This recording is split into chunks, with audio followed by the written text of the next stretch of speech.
Good morning, my dear brothers and sisters. After many Sundays of celebrating Easter solemnities and the feasts of the Lord, and last week the celebration of the solemnity of Saints Peter and Paul, we now continue our Sunday journey with the 14th Sunday in Ordinary Time. It is the day of the Lord. We gather and thank the Lord for bringing us to this place of worship, to thank Him and once more to seek His blessings as we continue this new blessing of a new week. If we happen to go back to the readings we have today, we all heard people who have done their mission, their responsibilities so well. Kung ating pong bibigyan ng konteksto, yung narinig po nating unang pagbasa, Isaiah 66 is part of that third Isaiah that tells about the story of the post-exile period of the Israelites. And to be in an exile is not a good experience. Tinatapon ka sa ibang lugar. It's an experience of great hunger, of great want, as if what you have invested on, everything just flew in one single blink of an eye. But then God made His presence to restore them, to make them feel that they are at peace, they are abundant once more, maayos na sila, masaya na muli sila. And we have heard today, my dear brothers and sisters, the Lord appointing 72 other disciples, whom He also sent to do a mission, to go on families and villages, to spread peace, to cure sickness, to do godly and good things.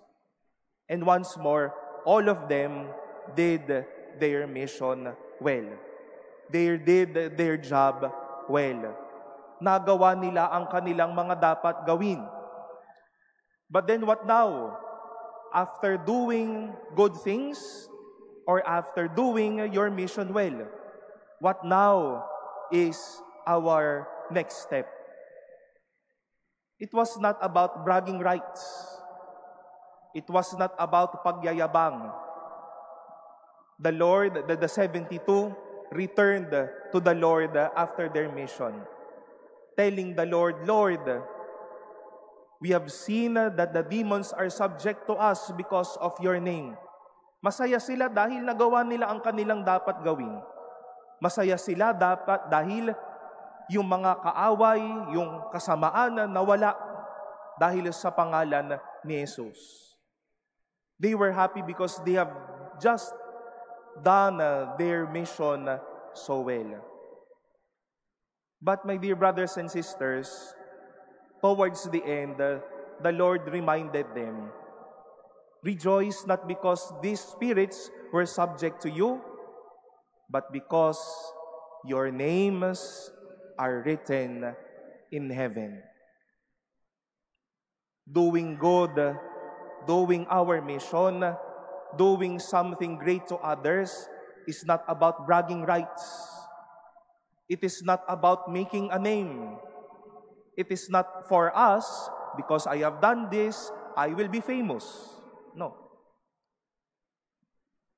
But to do our mission well is to know for a fact that our names are written in heaven. Napakalaking tukso po na ang makilala sa bawat magandang gawain ay tayo. Marahil po makikita natin ito sa ating paligid, no? We will be hearing people, no? Sa simbahang yan, ako ang nag-donate ng isang poste.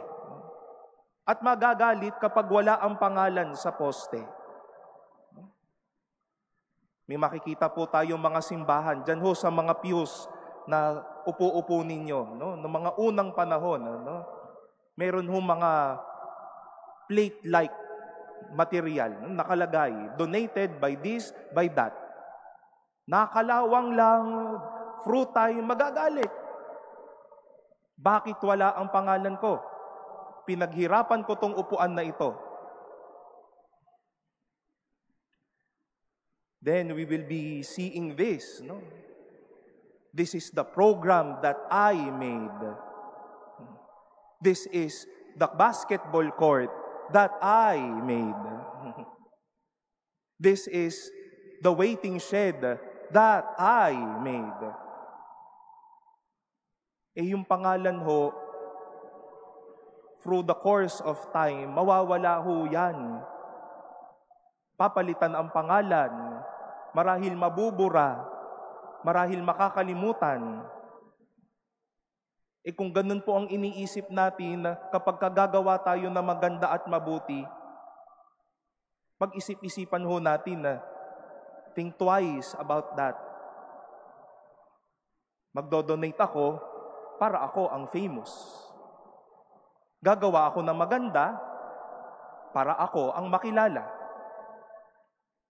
But if we will be trying our best to do something ordinary for people, to exert an effort of help, to do good in ordinary ways, to keep in mind in ourselves that we are not bragging names here. But after doing right, good, and holy things to others, I know for a fact that my name is written in heaven. Mahirap kung dito tayo mag-iimbak ng pangalan sa lupang ibabaw. Because these names will be soon erased. But to know for a fact that once more, every good, holy, and happy thing we did to others, God writes our name in heaven. Our goal is not to make a name, but that to have our names written in heaven. Paalala po ito sa akin at sa bawat isa sa atin. Tukso na iwana at masabing dapat tayo ang makilala. Tayo ang magaling. Ako ang dahilan bakit maganda ang mga bagay na ito. But this will long be gone. This will disappear. But what is important, I have been charitable. I have expressed peace. I've been a good family member. I have done my job well. Our consolation, not that we are to be famous, but that our names, our very person, is now written in heaven.